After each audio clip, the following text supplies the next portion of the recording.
Në këtë moment, ndërsa ju dëgjoni këto fjalë, një makinë me madhësinë e një automjeti të vogël po lëviz nëpër një shkretir të kuqe, 358 milion kilometra larg nga ju.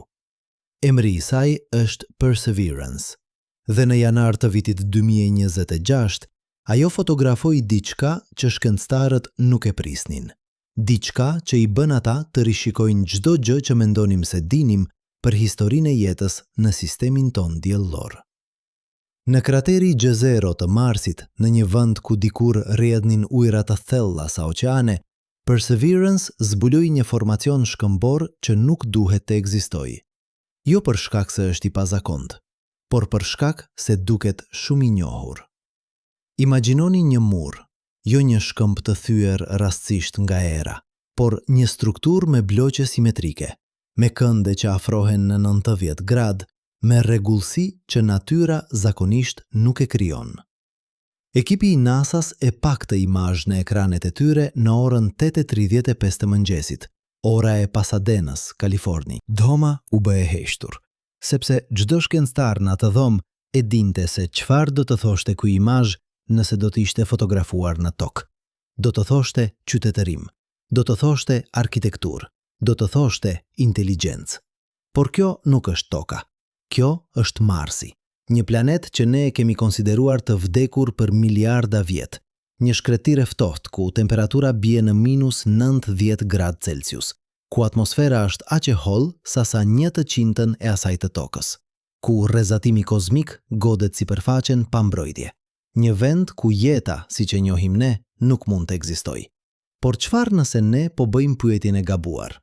Çfarë nëse pyetja nuk është a mund të ekzistojë jeta në Mars sot, por a ekzistoi jeta në Mars dikur? Në vitin 1971, shkencëtari Carl Sagan qëndroi përpara një komisioni të Kongresit Amerikan dhe tha diçka që e bëri karrierën e tij kontroverse për dekada. Ai tha se ne duhet të jemi të hapur ndaj mundësisë që qytetërimet të tjera mund të kenë ekzistuar në sistemin ton diellor para nesh, jo në të ardhmen, por në të kaluarën. Kolegët e tij e quajtën këtë spekulim, disa e quajtën shkencë fantazi. Por Sagan kishte një argument të thjeshtë. Nëse Marsi pati ujë të lëngshëm për qindra milion vjet, dhe nëse jeta filloi në tokë pothuajse menjëherë sapo kushtet u bën të përshtatshme, atëherë pse jo edhe në Mars? Tani, 55 vjet më vonë, ne e dim se Sagan kishte të drejtë për një gjë. Marsi pati ujë. Jo vetëm gjurmë ujë, por okeane, liqene, lumejnë që rrjedhnin për miliona vjet. Krateri G0, ku Perseverance po eksploron tani, ishte dikur një liqen i thellë sa 45 metra. Uji depërtonte nga një lumë që gërreje një deltë masive në skajin perëndimor të kraterit. Dhe kjo nuk ndodhi dje. Kjo ndodhi 3 miliard e 500 milion vjet më parë. Në një kohë kur Marsi kishte një atmosferë më të trash, kur temperatura ishte mbi zero, kur kushtet ishin në teori të përshtatshme për jetën, por këtu fillon problemi. 3 miliard e 500 milion vjet është një kohë e pabesueshme e gjatë. Për ta vendosur në perspektivë, dinosaurët u zhdukën vetëm 66 milion vjet më parë. Njeriu modern ekziston vetëm për 300.000 vjet. Qytetërimi ynë, me shkrim dhe qytete, ka vetëm 6.000 vjet. Çfarë mbetet nga një qytetërim pas 3 miliard e 500 milion vjetësh? Çfarë gjurmësh mund të mbijetojnë kur kontinentet lëvizin, oqeanet avullojnë dhe vetë atmosfera zhduket në hapësirë? Në vitin 2018, dy shkencëtar amerikan, Gavin Schmidt dhe Adam Frank, publikuan një artikull në revistën International Journal of Astrobiology me një titull provokues, The Silurian Hypothesis. Emri vjen nga një serial shkencë fantazi, por pyetja është plotësisht shkencore. Ata pyetën: nëse një qytetërim industrial ekzistoi në tokë 50 milion vjet më parë, a do të mund ta zbulonim sot? Përgjigjja e tyre ishte shqetësuese. Jo, pothuajse asgjë nuk do të mbetej. Plastika do të ishte shpërbër, metalet do të ishin oksiduar, qytetet do të ishin gërryer në pluhur. Madje edhe fosilet do të ishin jashtëzakonisht të rralla, sepse fosilizimi është një proces i rrallë që kërkon kushte të veçanta. Çfarë do të mbetej? Vetëm anomali kimike në shtresat e thella të shkëmbive, një rritje e papritur e dioksidit të karbonit në atmosferë, izotope të pazakonta të plastikës në sedimente. Gjurme aq të voçkla sa do të duheshin dekada kërkimi për t'i gjetur. Dhe kjo është në tokë, ku ne kemi akses në çdo cep të planetit. Në Mars, ku kemi eksploruar vetëm një pjesë të vogël të sipërfaqes, gjasat për të gjetur gjurmë të një qytetërimi të lashtë janë edhe më të vogla. Por jo zero. Kthehuni te fotografia nga Perseverance, formacioni shkëmbor në krateri Jezero. NASA e ka një shpjegim zyrtar. Ky është rezultati i erozionit të pazakont nga uji. Kur uji rrjedh në përshkëmbin për miliona vjet, ai mund të krijojë forma gjeometrike. Mund të gërryjë kënde të mprehta, mund të lërë struktura që duken simetrike. Kjo është e vërtet. Ne e kemi parë këtë në tokë. Kolonat e bazaltit në Irlandën e Veriut, të njohura si Giant's Causeway, janë formacione natyrale që duken pothuajse artificiale. Shkëmbinjt në Jardang të Kinës krijojnë forma që duken si ndërtesa të rënuara. Por ka një detaj që e bën këtë rast ndryshe. Formacioni në Mars nuk është i vetëm. Ai është pjesë e një strukture më të madhe. Perseverance ka fotografuar një seri bloqesh që shtrihen për rreth 12 metra. Ato janë të rregulluara në atë që duket si një vijë pothuajse e drejtë, dhe ato janë të vendosura në një vend specifik, në skajin e asaj që dikur ishte bregu i liçenit. Pikrisht aty, ku një qytetërim hipotetik do të ndërtonte një strukturë për të kontrolluar ujin, një digë, një port, një themel. Këtu duhet jemi të qartë. Nuk ka asnjë provë të drejtë për drejtë se kjo strukturë është artificiale. Asnjë shkencëtar serioz nuk po pretendon se kemi gjetur rënoja marsiane, por ajo që shkencëtarët po thonë është kjo. Ne nuk mund ta përjashtojmë mundësinë. Dhe kjo në vetvete është revolucionare. Për shekuj ne kemi menduar për jetën në univers si diçka që ndodh diku larg, në uje të largëta. Por çfarë nëse ajo ndodhi këtu? Çfarë nëse fqini ynë më i afërt, planeti që ne mund ta shohim me sy të lirë në qiellin e natës, ishte dikur shtëpia e diçkaje më shumë se baktere. Për ta kuptuar sa radikale është kjo ide, duhet të kthehemi në historinë e Marsit. Jo Marsi i sotëm, i ftohtë dhe i vdekur, por Marsi i hershëm, planeti që ekzistoi 4 miliard vjet më parë. Në atë kohë, sistemi ynë diellor ishte një vend kaotik. Planetët po formoheshin ende. Asteroide gjigante goditnin sipërfaqet me forcë aq të madhe sa shkrinin shkëmbinjt. Toka u godit nga një objekt me mallësinë e Marsit, një përplasje që krijoi hënën. Dhe Marsi, më i vogël dhe më i largët nga dielli, po kalonte nëpër transformimin e tij. Por ka diçka të mahniqme në atë periudhë. Për rreth 700 milion vjet, Marsi kishte kushte që ishin, në shumë mënyra, më të mira se ato në tokë. Ai kishte një atmosferë të trash, të mbajtur nga një fushë magnetike të fuqishme, që e mbrojti planetin nga rrezatimi diellor. Kishte temperatura mbi zero, kishte ujë të lëngshëm në sipërfaqe, dhe më e rëndësishmja, ai ishte më i qetë se toka. Ndërsa toka po përballej me bombardime të vazhdueshme nga asteroide, Marsi, për shkak të vendodhjes së tij, kishte më pak përtlasje. Ai ishte, në teori, vendi më i mirë në sistemin e brendshëm diellor për jetën të fillonte. Dhe jeta, siç e dim nga toka, nuk pret. Në tokë, fosilet më të vjetra të jetës datojnë 3 miliardë 800 milion vjet më parë. Por provat kimike sugjerojnë se jeta mund të ketë filluar eve më herët, pothuajse menjëherë sapo oqeanet u ftohën mjaftueshëm. Kjo do të thotë se jeta nuk është një aksident i rrallë që kërkon miliarda vjet për të ndodhur. Ajo është diçka që ndodh shpejt, sa herë që kushtet janë të përshtatshme. Nëse kjo është e vërtet në tokë, pse jo edhe në Mars? Por këtu vjen pyetja më e madhe.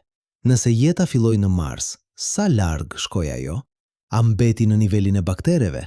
A u zhvillua në forma më komplekse? A arriti ndonjëherë në pikën ku mund të ndërtonte struktura? Për ta kuptuar këtë, duhet të flasim për kohën. Jo kohën si që përjetojmë ne në ditë dhe vite, por kohën gjeologjike, kohën evolucionare, kohën që matet në miliona dhe miliarda vjet. Në tokë, jeta mbeti e thjesht për një kohë të pabesueshme të gjatë. Për 3 miliard vjet, planeti ynë ishte i mbushur vetëm me baktere dhe alga njëqelizore, asgjë më komplekse. Asnjë kafsh, asnjë bim, vetëm qeliza të vogla që notonin në oqeane ose formonin shtresa në shkëmbinj. Pastaj, rreth 600 milion vjet më parë, diçka e jashtëzakonshme ndodhi. Jeta shpërtheu në kompleksitet. Kafshët shumë qelizore shfaqen në rekordin fosil pothuajse menjëherë, dhe nga ajo pikë evolucioni u përshpejtua. Peshqit u shfaqën, pastaj amfibët, pastaj zvaranikët, pastaj gjitarët dhe në fund ne. Por këtu është detaji që shumica e njerëzve nuk e kuptojnë. Koha nga kafshët e para shumë qelizore deri te njeriu është vetëm 600 milion vjet. Kjo është vetëm 1/15 e moshës së Tokës. Nëse e kompresoni të gjithë historinë e Tokës në 24 orë, kafshët e para shfaqen në orën 21:30. Dinosaurët sundojnë për vetëm 1 orë dhe njeriu shfaqet në 3 sekondat e fundit para mesnatës. Evolucioni, kur kushtet janë të përshtatshme, mund të jetë i shpejtë. Tani aplikoni këtë në Mars.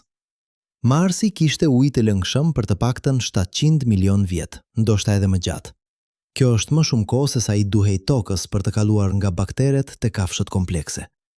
Nëse jeta filloi në Mars në të njëjtën kohë që filloi në Tokë, dhe nëse ajo evoluoi me një ritëm të ngjashëm, atëherë Marsi mund të kishte patur forma komplekse jete para se oqeanet e tij të avullonin. Ndoshta jo qytetërime, por ndoshta diçka më shumë se mikrobe.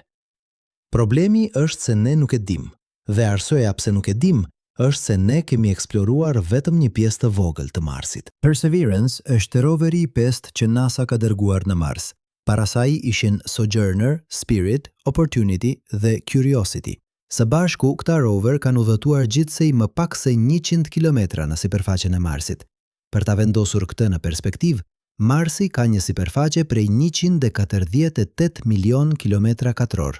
Ne kemi eksploruar më pak se 10 miliontën e tij. Është sikur të kërkosh për prova të qytetërimit romak duke shqyrtuar vetëm një fushë në Angli. Por teknologjia po përparon. Perseverance nuk është vetëm një rover. Ai është një laborator lëvizës me instrumenta që mund të analizojnë përbërjen kimike të shkëmbinjve në nivel molekular. Ai ka një dron të vogël, Ingenuity, që fluturon mbi sipërfaqe dhe fotografon nga lart. Dhe më e rëndësishmja, ai po mbledh mostra.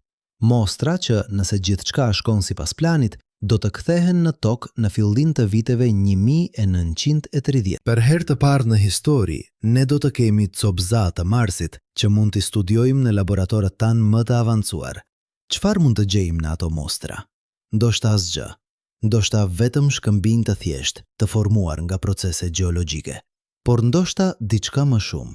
Molekula organike, struktura që duken si fosile, izotope që sugjerojnë procese biologjike. Çdo gjë që do të na tregonte se jeta, në një formë apo tjetrën, ekzistoi dikur në Mars. Dhe nëse ne gjejmë atë provë, do të duhet të rishikojmë çdo gjë që menduam se dinim për vendin tonë në univers. Sepse nëse jeta filloi në 2 vende në të njëjtin sistem diellor, atëherë jeta nuk është e rrallë. Ajo është e zakonshme. Dhe nëse jeta është e zakonshme, atëherë universi është i mbushur me të. Jo vetëm baktere, por ndoshta forma komplekse, ndoshta inteligjencë, ndoshta qytetërime që ngritën dhe ranë para se yjet tanë të lindnin. Kjo është arsyeja pse fotografia nga Perseverance është më shumë se një kuriozitet shkencor. Ajo është një ftesë për të menduar ndryshe për historinë e jetës në kosmos. Por le të jemi të sinqertë për atë që po shohim. Formacioni shkëmbor në krateri Jezero nuk është një piramid, nuk është një statuj, nuk është një strukturë që çdo shkencëtar do ta njihte menjëherë si artificiale. Është një anomali. Një gjë që duket pak shumë e rregullt për të qenë plotësisht natyrale, por jo aq e qartë sa të jetë provë përfundimtare. Dhe kjo është pikërisht arsyeja pse ajo është aq interesante, sepse shkenca nuk përparon me prova të qarta. Ajo përparon me anomali që na detyrojnë të bëjmë pyetje të reja. Në vitin 1976, roveri Viking i NASA-s fotografoi një formacion në Mars që u bë i famshëm si _quote_3_. Ishte një kodër që nga një kënd i caktuar, me dritë të caktuar, dukej saktësisht si një fytyrë njerëzore, Për vite, njerëzit spekuluan se kjo ishte një monument i ndërtuar nga një qytetërim i lashtë marsian. Pastaj, në vitin 2001, kamera më të mira fotografuan të njëjtë informacion me rezolucion më të lartë dhe fytyra zhduku. Ishte vetëm një kodër e zakonshme, me hije që krijonin një iluzion. A është formacioni në krateri Jezero një tjetër? Një iluzion që do të zhduket kur ta shohim më nga afër? Ndoshta, por ka një ndryshim kritik. Fytyra në Mars ishte një formacion i vetëm, i izoluar, pa kontekst gjeologjik që do ta bënte atë interesant. Formacioni në Jezero është në një vend ku ne e dim se kishte ujë, ku ne e dim se kushtet ishin të përshtatshme për jetën, ku çdo gjë që dim për historinë e hershme të Marsit thot se diçka interesante mund të ketë ndodhur. Dhe kjo na çonte pyetja më e madhe. Jo por për gjithë historinë e njohur, njerëzimi ka menduar se ne jemi të veçantë, se ne jemi të parët që ngritëm kokën dhe pyetëm, se ne jemi të parët që ndërtuam, krijuam, eksploruam. Por çfarë nëse ne nuk jemi? Çfarë nëse para se yjet të formonin elementet që përbëjnë trupat tanë, dikush tjetër qëndroi në një breg marsian dhe shikoi të njëjtat yje? Kjo nuk është shkencë fantazi. Kjo është një pyetje legjitimisht shkencore që po bëhet gjithnjë më e rëndësishme, ndërsa mësojmë më shumë për historinë e sistemit tonë diellor. Dhe përgjigja, çfarëdo që të jetë, do të ndryshojë mënyrën se si e shohim veten. Sepse nëse ne nuk jemi të parët, atëherë ne jemi pjesë e një historie shumë më të gjatë. Një historie që shtrihet jo vetëm nëpër hapësirë, por edhe nëpër kohë. Një historie ku qytetërimet ngrihen dhe bien, ku planetet lulëzojnë dhe vdesin, ku jeta gjen një mënyrë edhe në vendet më të paimagjinueshme. Dhe ndoshta, vetëm ndoshta, gjurmët e asaj historie janë ende atje, të fshehura në pluhurin e kuq të një planeti që dikur ishte blu. Por si humbi Marsi gjithçka? Si u kthye një planet me oqeane në një shkretir të ngrirë? Për ta kuptuar këtë, duhet të udhtojmë në kohë, jo në të kaluarën, por në të ardhmen. Imagjinoni se është viti 5 miliard. Ju jeni një gjeolog i ardhshëm që qëndron në sipërfaqen e tokës, por toka që ju shihni nuk është planeti që ne njohim. Oqeanet kanë avulluar, atmosfera është rrëshqitur në hapësirë, temperatura është -100 gradë Celsius. Dhe nëse dikush do të zbarkonte këtu, duke parë shkëmbinjtë e thyer dhe kanionet e thata, ai do të pyeste: kjo nuk është fantazi. Kjo është e ardhmja e vërtetë e tokës, e parashikuar nga çdo model shkencor që kemi. Dhe kjo është e kaluara e vërtetë e Marsit. Diferenca është vetëm koha. Marsi arriti në këtë gjendje 3 miliard vjet më parë. Toka do të arrijë atje në 3 miliard vjet. Dhe arsyeja është e njëjtë: humbja e fushës magnetike. Le të fillojmë me një eksperiment mendor. Merrni një magnet. Vendoseni atë pranë një grumbull pluhuresh hekuri. Pluhurit rreshtohen në vija të bukura, duke ndjekur fushat magnetike të padukshme. Tani hiqeni magnetin. Pluhurit shpërndahen. Kjo, në thelb, është ajo që i ndodhi Marsit. Bërthama e tij, e përbërë nga hekuri shkrir, dikur rrotullohej dhe krijonte një fushë magnetike planetare. Ajo fushë ishte si një mburojë e padukshme që mbështillte planetin, duke e mbrojtur nga era diellore, një rrjedhë grimkash të ngarkuara që dielli i hedh në hapësirë me shpejtësi 1.800.000 km/h. Por rreth 4 miliard vjet më parë, diçka ndodhi në brendësi të Marsit. Bërthama filloi të ftohej. Rrotullimi u ngadalsua dhe fusha magnetike u dobësua. Pa atë mburojë, era diellore filloi të godas drejt për drejt atmosferën e Marsit. Çdo ditë, çdo orë, çdo sekond, grinca pas grince, atmosfera e Marsit po rrëshqiste në hapësirë. Procesi zgjati miliona vjet, por rezultati ishte i pashmangshëm. Atmosfera u hollua, presioni ra dhe uji që dikur rrjedhte në sipërfaqe filloi të avullonte ose të ngrihej në thellësi. Tani, këtu është detaji që e bën këtë histori kaq tragjike. Ky proces nuk ndodhi menjëherë. Marsi nuk vdiq në një ditë, ai vdiq ngadalë, gjatë qindra milion vjetësh. Imagjinoni një liçen që thahet: Në fillim, uji tërhiqet nga brigjet. Zonat e cekta bëhen moçale. Pastaj, moçalet tahen dhe lën vetëm suvë të kripura. Në fund, mbetet vetëm një shtrese bardh kripe në fund të një pellgu të thyer. Kjo është ajo që i ndodhi kraterit Jezero, dhe nëse kishte jetë atje, baktere në ujë, alga në brigje, çfarëdo forme jete që kishte evoluar, ajo jetë pati kohë të përshtatet, të migronte, të gjente refugje. Por ku? Kjo është pyetja që po e bën çdo astrobiolog sot.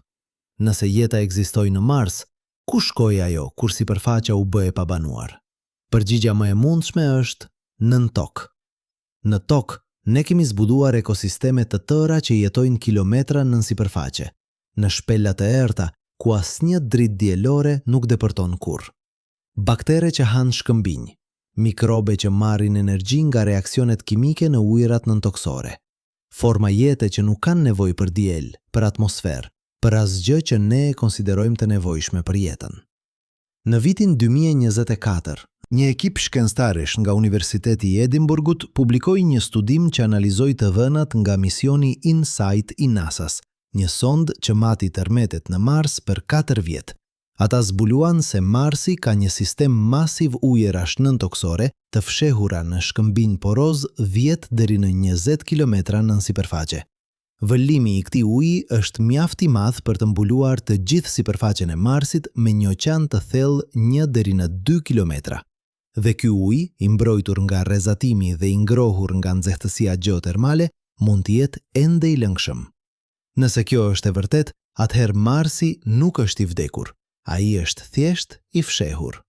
Jeta që dikur lulëzoi në sipërfaqe mund të ketë migruar në thellësi, duke evoluar në forma që ne nuk mund t'i imagjinojmë. Dhe kjo na çon te një pyetje shqetësuese. Çfarë nëse ajo jetë është ende atje? Çfarë nëse ndërsa Perseverance lëviz nëpër sipërfaqen e vdekur, kilometra më poshtë ekziston një biosferë e tërë, e paprekur nga bota e jashtme për miliarda vjet? Kjo nuk është spekulim i egër. Në vitin 1998, shkencëtarët zbuluan baktere në një minierë ari në Afrikën e Jugut 3 kilometra nën sipërfaqe, që jetonin në izolim të plot nga sipërfaqja për miliona vjet. Ato kishin evoluar në një ekosistem që nuk varet nga fotosinteza, nga oksigjeni, nga asgjë që vjen nga sipërfaqja. Nëse jeta mund të bëjë këtë në tokë, pse jo edhe në Mars? Por le të kthehemi te pyetja që na intereson më shumë. Çfarë nëse jeta në Mars shkoi më larg se bakteret? Çfarë nëse në ato 700 milion vjet kur Marsi kishte ujë të lëngshëm, evolucioni prodhoi diçka më komplekse? Për ta kuptuar këtë, duhet të krahasojmë linjat kohore. Në tokë, jeta filloi rreth 3 miliardë 800 milion vjet më parë. Për 3 miliardë vjet, ajo mbeti një qelizore. Pastaj, 600 milion vjet më parë, ndodhi ajo që shkencëtarët e quajnë shpërthimi kambrian, një periudhë kur forma komplekse jete shfaqen pothuajse menjëherë në rekordin fosil. Por këtu është detaji që shumica e njerëzve e humbasin. Shpërthimi kambrian nuk ishte fillimi i jetës komplekse. Ai ishte momenti kur jeta komplekse filloi të lindte fosile. Para asaj, për 10 milion vjet, ekzistonin kafshë të buta, pa eshtra, pa guaska, që nuk fosilizoheshin lehtësisht. Ne e dim këtë sepse kemi gjetur gjurmë të tyre, shenja të lëvizjes në sedimente, struktura të vogla që duken si strehime. Jeta komplekse ishte atje, por e padukshme. Tani aplikoni këtë në Mars. Nëse jeta filloi në Mars në të njëjtën kohë që filloi në Tokë, dhe nëse ajo pati 700 milion vjet ujë të lëngshëm, atëhere ajo pati kohë të mjaftueshme për të evoluar në forma komplekse. Jo domosdoshmërisht inteligjente, por ndoshta shumë qelizore, ndoshta me struktura të thjeshta trupi, ndoshta me aftësinë për të lëvizur, për të ndjekur ushqimin, për të ndërtuar strehime të thjeshta. Dhe nëse ato forma ekzistuan, ku janë fosilet e tyre? Kjo është pyetja që skeptikët e bëjnë vazhdimisht. Nëse Marsi pati jetë komplekse, pse nuk kemi gjetur asnjë fosil? Përgjigjja është e thjeshtë, sepse ne nuk kemi kërkuar mjaftueshëm. Perseverance ka eksploruar vetëm disa kilometra katror të kraterit Jezero, Për ta vendosur këtë në perspektivë, krateri Jezero ka një sipërfaqe prej 1100 km2. Ne kemi eksploruar më pak se 1/500 e tij, dhe Jezero është vetëm një krater në një planet me sipërfaqe sa të gjitha kontinentet e tokës së bashku. Por ka një arsye tjetër pse fosilet mund të jenë të vështira për t'u gjetur. Në tokë, fosilizimi kërkon kushte shumë specifike. Një organizëm duhet të vdes në një vend ku sedimentet e mbulojnë shpejt duke e mbrojtur nga dekompozimi. Pastaj, ato sedimente duhet të ngurcohen në shkëmb pa u shkatëruar nga nxehtësia ose presioni. Dhe në fund, ato shkëmbin duhet të mbijetojnë për miliona vjet pa u gërryer, pa u shkrir, pa u tyer. Në tokë, ku kemi kushte relativisht të qëndrueshme, vetëm 1 në 1 milion organizma fosilizohej. Në Mars, ku sipërfaqja është goditur nga rrezatim, nga temperatura ekstreme, nga stuhit e pluhurit për miliarda vjet, gjasat janë edhe më të ulta. Por ka një vend ku fosilet mund të kenë mbijetuar, nën sipërfaqe. Në shtresat e thella të shkëmbinjve të mbrojtura nga rrezatimi dhe erozioni. Dhe kjo është pikërisht ajo që Perseverance po bën. Ai po shpuan. Ai po mbledh mostra nga thellësi deri në 5 cm nën sipërfaqe. Jo shumë, por mjaft për të arritur në shtresa që nuk janë prekur nga rrezatimi për miliona vjet. Dhe ato mostra, kur të kthehen në tokë, do të analizohen me instrumente aq të ndjeshme sa mund të zbulojnë molekula të vetme organike. Çfarë do të thotë nëse ne gjejmë diçka? Jo një fosil të plot, kjo do të ishte një mrekulli, por molekula organike komplekse, struktura që duken si membrana qelizore, izotope karboni që sugjerojnë procese biologjike, çdo gjë që do të na tregonte se jeta, në një formë apo tjetrën, ekzistoi dikur në Mars. Kjo do të ishte zbulimi më i madh në historinë e shkencës, sepse do të provonte se jeta nuk është një aksident që ndodhi vetëm një herë në një vend, në një planet. Ajo është një proces i zakonshëm që ndodh kudo ku kushtet janë të përshtatshme. Por le të shkojmë më larg. Le të supozojmë, vetëm për një moment, se ne gjejmë diçka më shumë se molekula. Le të supozojmë se ne gjejmë struktura që duken artificiale, jo një mur i plot, por ndoshta një rregullsi në mënyrën se si shkëmbinjt janë të vendosur. Një model që është shumë i qëndrueshëm për të qenë rastësor. Çfarë do të bënim me atë informacion? Kjo është pikërisht situata ku shkencëtarët e gjejnë veten tani me formacionin në krateri Jezero. Ata kanë një strukturë që duket e pazakontë. Ata kanë një kontekst gjeologjik që e bën atë interesante, por ata nuk kanë provë përfundimtare. Dhe në shkencë, pa provë përfundimtare, çdo gjë mbetet hipotezë. Por hipotezat janë ajo që e shtyjnë shkencën përpara.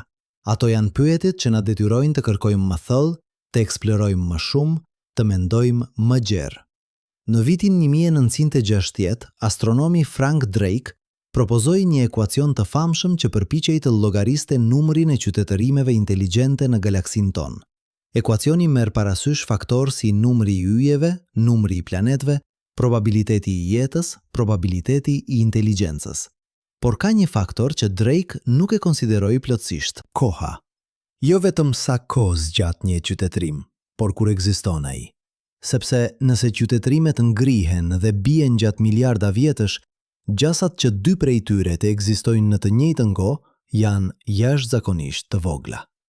Imagjinoni një stadium futbolli. Në atë stadium 100.000 njerëz hyjnë dhe dalin gjatë një dite, por çdo person qëndron vetëm për 5 minuta. Nëse ju hyni në një moment të rastësishëm, sa njerëz do të gjeni atje? Ndoshta disa qindra. Jo për shkak se njerëzit janë të rrallë, por për shkak se koha e tyre nuk përputhet me tuajin. Kjo është situata me qytetërimet në univers. Ato mund të jenë të zakonshme, por të shpërndara në kohë aq shumë sa ne kurrë nuk i takojmë. Dhe kjo na çonte një realizimi të tmerrshëm dhe i bukur në të njëjtën kohë. Nëse Marsi pati një qytetërim, ose edhe vetëm jetë komplekse, 3 miliardë 500 milion vjet më parë, atëherë ajo jetë lindi, lulëzoi dhe vdiq para se dinosaurët të shfaqeshin në toqë, para se peshqit të notonin në oqeanet tona, para se bimat e para të rrënjoseshin në toqë. Nëse dikush ndërtoi diçka në Mars, ato ndërtesa u rënuan dhe u gërrien në pluhur para se jeta në toqë të dilte nga oqeanet. Kjo është arsyeja pse Silurian hypothesis është aq e rëndësishme. Ajo nuk është vetëm një pyetje për toqën. Ajo është një pyetje për çdo planet, çdo hën, çdo vend në univers ku kushtet mund të kenë qenë të përshtatshme për jetën. Sepse nëse një qytetërim mund të ekzistojë dhe të zhduket pa lënë gjurmë, atëherë universi mund të jetë i mbushur me histori që ne kurrë nuk do t'i dim. Planet që dikur ishin blu dhe tani janë gri. Qytete që dikur qëndronin dhe tani janë pluhur. Qenie që dikur mendonin, krijonin, ëndërronin dhe tani janë zhdukur aq plotësisht sa sikur kurrë nuk ekzistuan. Por ka një mënyrë për të gjetur ato histori. Jo duke kërkuar ndërtesa, jo duke kërkuar fosile, por duke kërkuar anomali kimike. Në tokë, shkencëtarët mund të lexojnë historinë e klimës duke studiuar shtresat e akullit në Antarktidë. Çdo shtresë përfaqëson një vit, dhe në ato shtresa ata mund të gjejnë fluska ajri që tregojnë se sa dioksid karboni kishte në atmosferë. Kur ata shohin një rritje të papritur të dioksidit të karbonit, ata dinë se diçka e pazakontë ndodhi, një shpërthim vulkanik, një zjarr masiv pyjesh, ose në kohët moderne, industrializimi. Në Mars, ne nuk kemi akull të vjetër, por kemi shkëmbinj, dhe shkëmbinjt, si akulli, ruajnë histori. Çdo shtresë sedimenti përfaqëson një periudhë kohore, dhe në ato shtresa ne mund të kërkojmë anomali. Një rritje e papritur e metaleve të rralla që mund të sugjerojë miniera, një ndryshim në raportin e izotopeve që mund të sugjerojë djegjie të karburanteve, një përqendrim i pazakontë i molekulave organike që mund të sugjerojë bujqësi ose grumbullim të mbetjeve. Kjo nuk është shkencë fantazi. Kjo është ajo që shkencëtarët po bëjnë tani në tokë për të studiuar qytetërimet e lashta. Në vitin 2022, një ekip nga Universiteti i Colorados analizoi sedimentet nga liçeni Titicaca në Peru dhe zbuloi gjurmë të ndotjes së metaleve që datojnë 2000 vjet më parë, prova e minierave të hershme nga perandoria Inka. Nëse ne mund të gjejmë gjurmë të një qytetërimi 2000 vjeçar në tokë, pse nuk mund të gjejmë gjurmë të një qytetërimi 3 miliard vjeçar në Mars? Përgjigja është se ne mund, por duhet të dim ku të kërkojmë. Dhe kjo është arsyeja pse krateri Jezero është aq i rëndësishëm. Ai nuk është vetëm një vend ku kishte ujë. Ai është një vend ku sedimentet u grumbulluan për miliona vjet, duke ruajtur një regjistër të plot të historisë së hershme të Marsit. Çdo shtresë shkëmbi në Jezero është si një faqe në një libër, dhe Perseverance po lexon atë libër, faqe pas faqe, duke kërkuar për çdo gjë që duket e pazakontë. Por këtu është detaji që e bën këtë kaq të vështirë. Në tokë, kur ne kërkojmë për qytetërimet e lashta, ne e dim se çfarë po kërkojmë. Ne e dim se si duken qeramikat. Ne e dim se si duken beturinat e metalit. Ne e dim se si duken gjurmët e bujqësisë. Por në Mars, ne nuk e dim se çfarë po kërkojmë. Sepse nëse kishte një qytetërim atje, ai nuk do të ishte si uni. Ai do të kishte evoluar në kushte të ndryshme, me materiale të ndryshme, me teknologji të ndryshme. Gjurmët që ai lë mund të jenë diçka që ne nuk e njohim. Kjo është arsyeja pse shkencëtarët po zhvillojnë instrumente të reja që nuk kërkojnë për gjëra specifike, por për anomali. Algoritme që analizojnë modele në të dhëna dhe identifikojnë çdo gjë që nuk përputhet me proceset natyrale.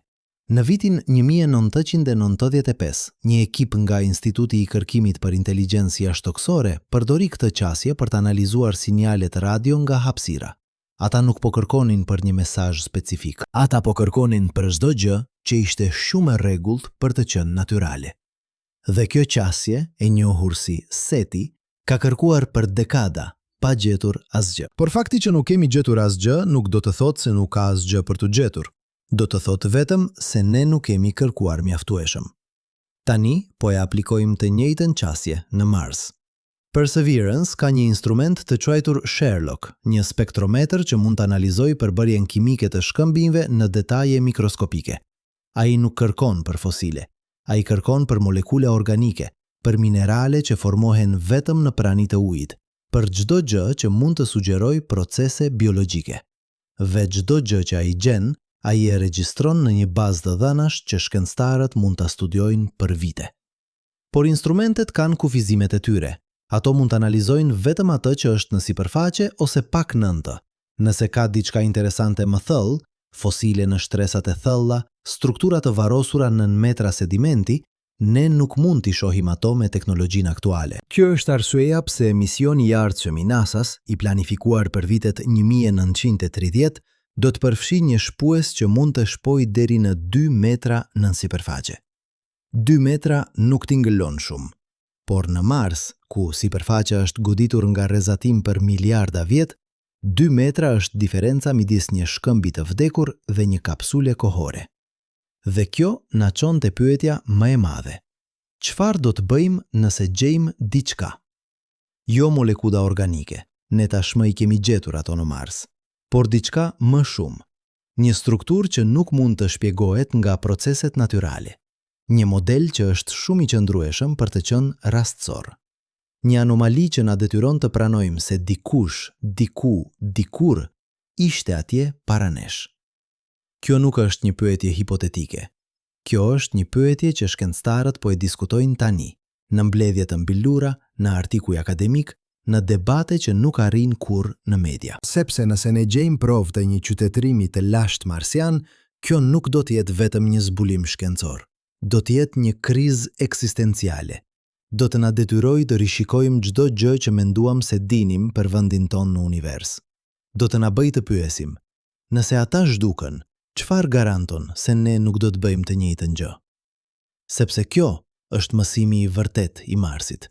Jo se jeta është e rrallë, por se jeta është e brisht. Marsi pati gjithçka që i duhej për të mbështetur jetën. Ujë, atmosferë, temperaturë të përshtatshme, por ai humbi gjithçka. Jo për shkak të një katastrofe të papritur, por për shkak të një procesi të ngadalt, të pashmangshëm që zgjati miliona vjet. Dhe nëse ne nuk jemi të kujdesshëm, toka mund të ndjekë të njëjtën rrugë. Kjo nuk është alarmizëm. Kjo është fizik. Bërthama e tokës po ftohet. Fusha jon magnetike po dobësohet. Në një shkallë kohore gjeologjike, ne jemi në të njëjtën rrugë që ndoqi Marsi. Diferenca është se ne e dim këtë. Ne kemi kohë për të vepruar. Ne mund të bëhemi një specie shumë planetare, duke përhapur jetën përtej tokës para se të jetë shumë vonë. Ose ne mund të qëndrojmë këtu, në një planet të vetëm, duke shpresuar se asgjë e keqe nuk do të ndodhë. Dhe kjo është arsyeja pse eksplorimi i Marsit nuk është vetëm për kurreshtje. Ai është për mbijetesë. Sepse nëse ne mund të kuptojmë se çfarë i ndodhi Marsit, ne mund të parandalojmë që e njëjta gjë t'i ndodhë tokës. Nëse ne mund të gjejmë gjurmë të jetës së lashtë në Mars, ne mund të mësojmë se si jeta përshtatet me kushte ekstreme. Dhe nëse ne mund të gjejmë prova të një qytetërimi të lashtë, ne mund të mësojmë se çfarë gabimesh të shmangim. Por për momentin, ne kemi vetëm pyetje dhe një fotografi. Një formacion shkëmbor në krateri Jezero që duket pak shumë i rregullt për të qenë plotësisht natyror. Një anomali që mund të jetë asgjë, ose mund të jetë gjithçka. Dhe ndërsa Perseverance vazhdon të eksplorojë, ndërsa ne mbledhim më shumë të dhëna, ndërsa shkencëtarët analizojnë çdo detaj, ne po afrohemi me përgjigjen. Jo përgjigja që ne donim, por përgjigja që universi ka për ne. Sepse universi nuk i pëlqen pyetjet tona. Ai nuk i pëlqen pritshmëritë tona. Ai thjesht është. Dhe nëse ne duam ta kuptojmë atë, duhet të jemi të gatshëm të pranojmë çdo gjë që ai na tregon. Edhe nëse ajo që ai na tregon është se ne nuk jemi të parët. Edhe nëse ajo që ai na tregon është se qytetërimet ngrihen dhe bien si valët në një oqean. Edhe nëse ajo që ai na tregon është se në shkallën e kohës kozmike, ne jemi vetëm një çast i shkurtër, një shkëndij që ndizet dhe shuan në errësirën e përjetshme. Por në atë çast, ne jemi këtu, dhe ne po bëjmë pyetje. Dhe kjo ndoshta është gjëja më e rëndësishme. Jo përgjigjet që gjejmë, por fakti që ne po kërkojmë. Sepse në një univers që nuk i pëlqen pyetjet, akti i pyetjes është vetë një rebelim. Një deklaratë se ne refuzojmë të pranojmë ignorancën, se ne refuzojmë të qëndrojmë në errësirë, se ne do të kërkojmë, do të eksplorojmë, do të zbulojmë, edhe nëse ajo që zbulojmë na trondit deri në thelb. Dhe ndoshta, vetëm ndoshta, në një shkëm të kuq në një planet të largët, ka një përgjigje që pret të gjendet. Një gjurmë e vogël, e fshehur në pluhur, që do të na tregojë se ne nuk jemi vetëm, se ne nuk kemi qenë kurrë vetëm, se jeta, në formën e saj të pafundme, ka qenë gjithmonë këtu, duke kërkuar, duke luftuar, duke mbijetuar, duke lënë gjurmë të vogla që thonë, dhe nëse ne mund të gjejmë atë gjurmë, atëherë ndoshta, vetëm ndoshta, ne do të kuptojmë se edhe ne kemi rëndësi. Jo sepse jemi të parët, por sepse jemi pjesë e diçkaje më të madhe. Një historie që shtrihet përtej yjeve, përtej kohës, përtej çdo gjëje që mund të imagjinojmë. Një historie ku çdo jetë, çdo qenie, çdo qytetërim është një kapitull. Dhe kapitulli ynë, megjithse i shkurtër, është ende duke u shkruar. Por si e dini nëse diçka është gjallë? Kjo t'i ngëllon si një pyetje e thjeshtë. Ju shihni një pemë, ajo rritet, pra është e gjallë. Ju shihni një shkëmb, ai nuk lëviz, pra nuk është i gjallë. Por çfarë nëse jeta nuk duket si asgjë që keni parë ndonjëherë? Çfarë nëse ajo nuk rritet në dritë, por në errësirë? Çfarë nëse ajo nuk thith oksigjen, por acid sulfurik? Çfarë nëse çdo gjë që ju mendoni se e dini për jetën është thjesht një rast i veçantë, një version i vogël i diçkaje shumë më të madhe?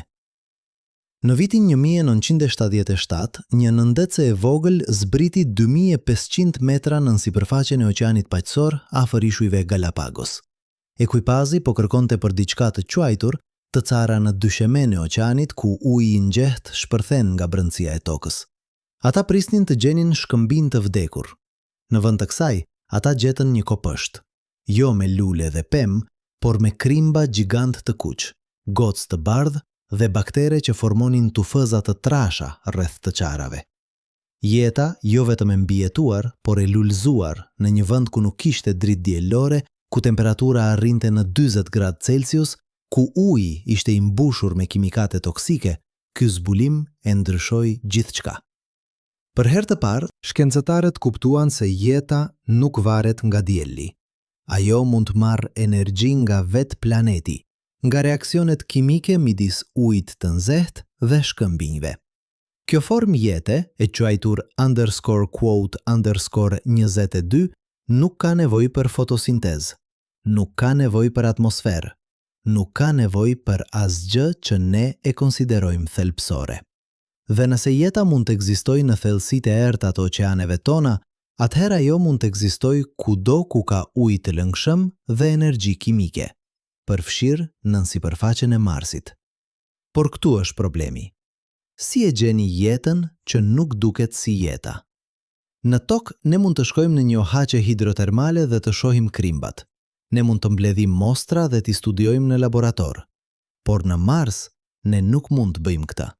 Ne nuk mund të dërgojmë njerëz atje, ende jo. Ne nuk mund të shpojmë kilometra nën sipërfaqe.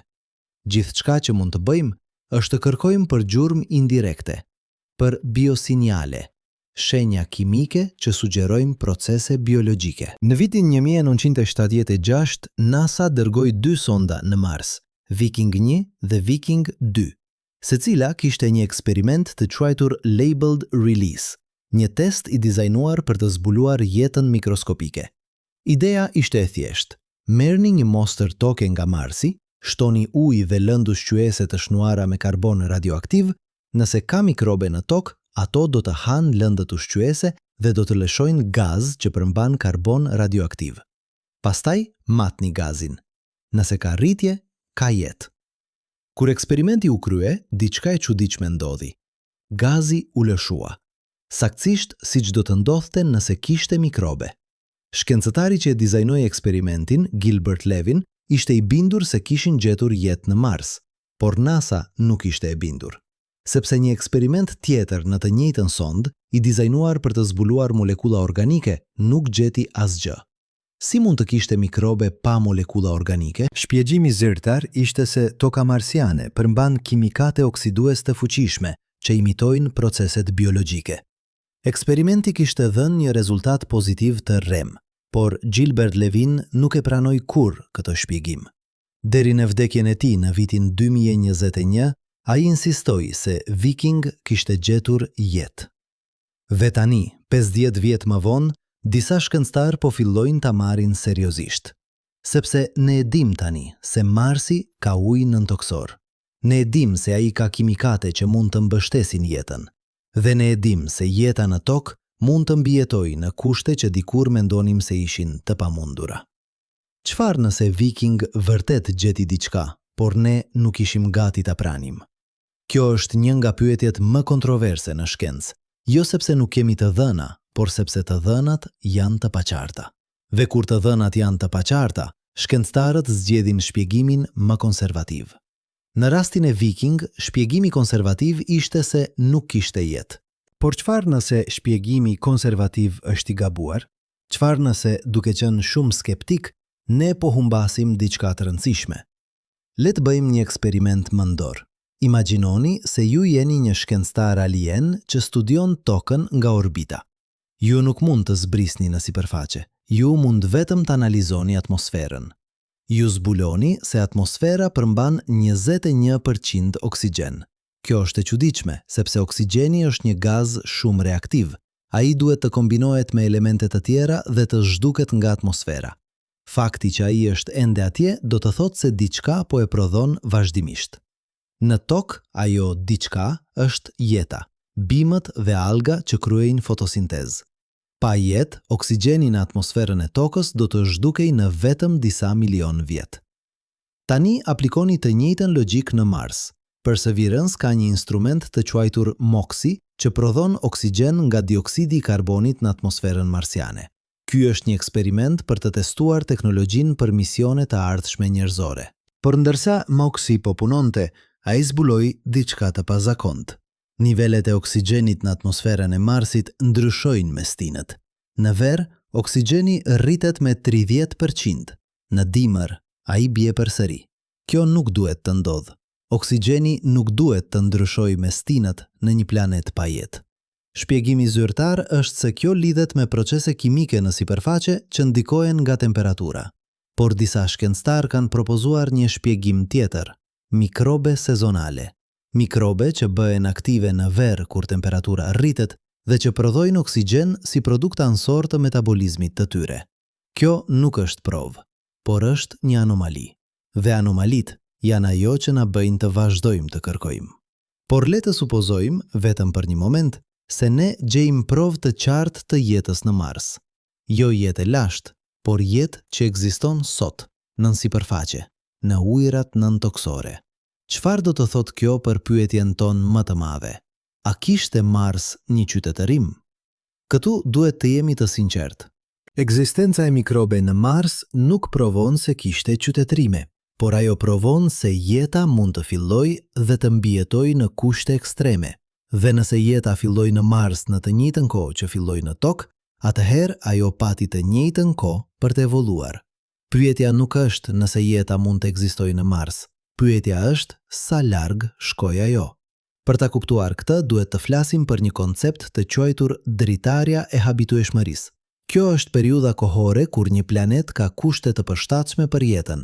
Për Tokën, kjo dritare ka qenë e hapur për 4 miliard vjet dhe është ende e hapur. Por për Mars, dritarja u mbyll rreth 3 miliard vjet më parë, kur planeti humbi atmosferën e tij. Kjo do të thotë se Marsi pati vetëm 1 miliard vjet, ndoshta më pak, për të zhvilluar jetë komplekse. A është 1 miliard vjet mjaft? Le të shohim Tokën. Jeta filloi 3 miliard e 800 milion vjet më parë. Për 3 miliard vjet, ajo mbeti një qelizore. Pastaj, rreth 600 milion vjet më parë, ndodhi shpërthimi kambrian, momenti kur kafshët shumë qelizore shfaqen në rekordin fosil. Nga ajo pikë deri te njeriu zgjatën vetëm 600 milion vjet. Kjo do të thotë se hapi më i vështirë nuk është nga jeta e thjeshtë te jeta komplekse. Hapi më i vështirë është nga jeta një qelizore te jeta shumë qelizore. Dhe ky hap zgjati 3 miliard vjet. Por këtu është detaji që shumica e njerëzve e humbasin. Ato 3 miliard vjet nuk ishin kohë e humbur. Ato ishin kohë përgatitjeje. Gjatë asaj periudhe, bakteret po ndryshonin planetin. Ato po prodhonin oksigjen duke ndryshuar atmosferën nga reduktive në oksidative. Ato po formonin simbioza duke u bashkuar për të krijuar qeliza më komplekse. Ato po ndërtuan themelet për gjithçka që erdhi më vonë. Pa ato 3 miliard vjet, shpërtimi kambrian nuk do të kishte ndodhur kurrë. Tani aplikoni këtë në Mars. Nëse Marsi pati vetëm 1 miliard vjet ujë të lëngshëm, a ishte kjo mjaft kohë për të përfunduar fazën e përgatitjes? A arriti jeta marsiane në pikën ku mund të bënte kërcimin nga 1 qelizore te shumë qelizore? Ne nuk e dim, por ka një mënyrë për ta zbuluar, duke kërkuar për fosile mikroskopike në shkëmbinjtë e Marsit. Në vitin 2023, Perseverance mblodhi një mostër nga një shkëmb të quajtur Wildcat Ridge në krateri Jezero. Analiza paraprake tregoi se ky shkëmb përmban përqendrime të larta të molekulave organike, molekula që përmbajnë karbon dhe që janë themeli i jetës siç e njohim ne. Por këtu është problemi. Molekulat organike nuk janë domosdoshmërisht biologjike. Ato mund të formohen nga procese kimike të thjeshta. Në fakt, ne kemi gjetur molekula organike në meteor, në rend rijore, madje edhe në hapësirën e thellë. Universi është i mbushur me kimikate organike.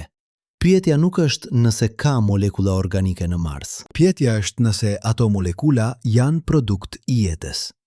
Si e dalloni një molekulë organike biologjike nga një jo biologjike? Një mënyrë është të shikoni raportin e izotopeve. Jeta në tokë preferon izotopin më të lehtë të karbonit, karbon 12, mbi izotopin më të rënd, karbon 13. Kjo do të thotë se molekulat organike të prodhuara nga jeta kanë një raport specifik të këtyre dy izotopeve. Nëse ne gjejmë të njëjtin raport në Mars, kjo do të ishte një sinjal i fortë i jetës. Por jo provë përfundimtare, sepse disa procese gjeologjike mund të prodhojnë raporte të ngjashme. Një mënyrë tjetër është të kërkoni për struktura. Në tokë, disa nga fosilet më të vjetra janë stromatolit, shtresa të hollë shkëmbinjsh të formuar nga baktere që jetonin në ujëra të cekta. Këto struktura kanë një model të veçantë, shtresa të rregullta që përsëriten me një ritëm të caktuar. Nëse ne gjejmë struktura të ngjashme në Mars, kjo do të ishte provë shumë më e fortë e jetës. Por përsëri, jo përfundimtare, sepse disa procese gjeologjike mund të krijojnë shtresim të rregullt. Kjo është frustrimi i astrobiologjisë. Çdo provë mundësme e jetës mund të shpjegohet edhe nga procese gjeologjike. Për të pasur provë përfundimtare, ju duhet të gjeni diçka që nuk mund të shpjegohet në asnjë mënyrë tjetër. Në tokë, ajo diçka është ADN-ja. Nëse ju gjeni ADN, ju dini se keni gjetur jetë. Por në Mars, ne nuk mund të kërkojmë për ADN, sepse jeta marsiane, nëse ekziston, mund të mos përdor ADN. Ajo mund të përdor një sistem tjetër informacioni gjenetik që ne nuk e njohim. Kjo na çon te një pyetje më thelbësore. Çfarë është jeta? Kjo t'inglon si një pyetje filozofike, por në fakt është një pyetje praktike që shkencëtarët duhet ta përgjigjen para se të kërkojnë për jetë në planete të tjerë. Përkufizimi më i përdorur është: jeta është një sistem që mund të riprodhojë veten, të evoluojë dhe të mbajë homeostazë. Por ky përkufizim ka probleme. Një virus mund të riprodhojë veten, por nuk mund të mbajë homeostazë. Një kristal mund të rritet dhe të riprodhojë strukturën e tij, por nuk evoluon. Ku tërhiqni vijën? Në vitin 2010, një grup shkencëtarësh nga NASA propozoi një përkufizim të ri. Jeta është një sistem kimik i vetëmbajtur, i aftë për evolucion darwinian. Ky përkufizim është më i gjerë. Ai nuk kërkon ADN, ai nuk kërkon qeliza. Ai kërkon vetëm 3 gjëra: një mënyrë për të ruajtur informacion, një mënyrë për të riprodhuar atë informacion dhe një mënyrë për të bërë gabime gjatë riprodhimit që lejojnë evolucionin. Nëse ju gjeni një sistem që bën këto 3 gjëra, ju keni gjetur jetë, pavarësisht se si duket. Por këtu është problemi. Si e njihni një sistem të tillë kur e shihni? Në tokë ne e dim se si duket jeta sepse ne jemi pjesë e saj.